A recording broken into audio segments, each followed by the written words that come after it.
अगर आप LIC के पॉलिसी होल्डर है तो ये आपके लिए बहुत बुरी खबर है। केंद्र सरकार अगले कुछ ही महीनों में IDBI बैंक के निजीकरण की चर्चा पर जोर दे रही है। इस प्रक्रिया में निजी कंपनियों के साथ ही विदेशी कंपनियां भी शामिल हो सकती है। इसके परिणाम स्वरूप LIC में आपकी गाढ़ी कमाई जोखिम में पड़ जाएगी।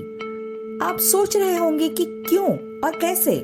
आइए स्पष्ट करते हैं। इसके लिए आपको 3 जरूरी बातें जाननी होगी। 1. IDBI बैंक में LIC की शेयरधारिता। 2. अगर LIC IDBI में अपनी हिस्सेदारी बेचता है तो उससे होने वाले नुकसान। और 3. लाभ कमाने वाले उद्यम पर से LIC का नियंत्रण खो जाएगा। अब एक एक करके इसे समझते हैं। वर्तमान में LIC IDBI बैंक का सबसे बड़ा शेयरधारक है।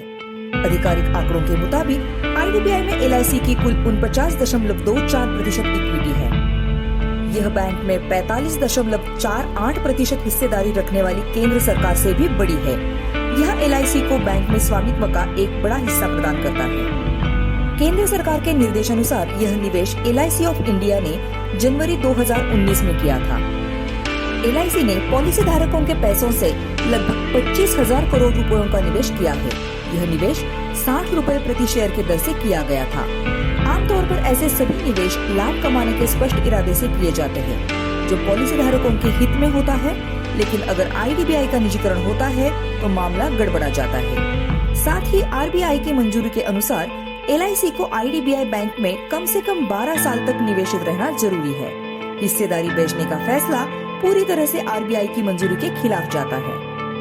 12% प्रतिवर्ष की दर से न्यूनतम प्रत्याशित प्रतिफल के अनुसार LIC को 3.5 वर्षों के बाद न्यूनतम 90 रुपए प्रति शेयर प्राप्त करना चाहिए। हालांकि LIC द्वारा IDBI बैंक की हिस्सेदारी 90 रुपए प्रति शेयर से कम बेचने का कोई भी प्रयास अपने पॉलिसी धारकों का आर्थिक नुकसान करने वाला होगा। भारत में सभी बीमा कंपनियों को नियंत्रित करने वाली संस्था IRDAI ने LIC को घाटे में अपनी हिस्सेदारी बेचने से रोकने के लिए एक पहल करनी चाहिए। LIC पॉलिसी धारकों के हितों की रक्षा के लिए ऐसा करना आवश्यक है, क्योंकि यह IRDAI की प्राथमिक जिम्मेदारी और कर्तव्य है। LIC पॉलिसी होल्डर्स एसोसिएशन ने भी अप्रैल 2021 में LIC अध्यक्ष को एक पत्र लिखा है, जिसमें एसोसिएशन ने LIC से अनुरोध किया है कि IDBI में अपनी हिस्सेदारी को खरीद मूल्य से नीचे ना बेचे। LIC द्वारा किया गया कोई भी नुकसान उसके वार्षिक लाभ मार्जिन में परिलक्षित होगा।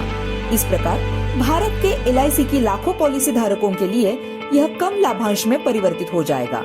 इस तरह से घाटे के सौदे को अंजाम देना 28 करोड़ से अधिक पॉलिसी धारकों के साथ अन्याय होगा। और अंत में LIC का पॉलिसी धारक के धन के होने वाले नुकसान पर ऐसे उत्कृष्ट प्रदर्शन करने वाले IDBI बैंक पर कोई नियंत्रण नहीं रहेगा। इस सौदे के पश्चात LIC लाभ कमाने वाले IDBI बैंक को खो देगा। पहले LIC को IDBI बैंक में 15% से अधिक हिस्सेदारी में निवेश करने की अनुमति नहीं थी। हालांकि RBI से विशेष मंजूरी मिलने पर इसे 51% तक निवेश करने की अनुमति दी गई थी। अगर LIC घाटे में अपनी हिस्सेदारी बेचती है तो यह विशेष मंजूरी भी अपनी बात खो देगी। अतः हम सभी LIC पॉलिसी धारकों से आग्रह करते हैं कि वे IDBI बैंक को विदेशी निवेशकों एवं निजी हाथों में सौंपने से बचाने में हमारे साथ शामिल हो। हम सभी को पॉलिसी धारकों और बड़े पैमाने पर राष्ट्र के हितों की रक्षा के लिए ऐसा करने की आवश्यकता है।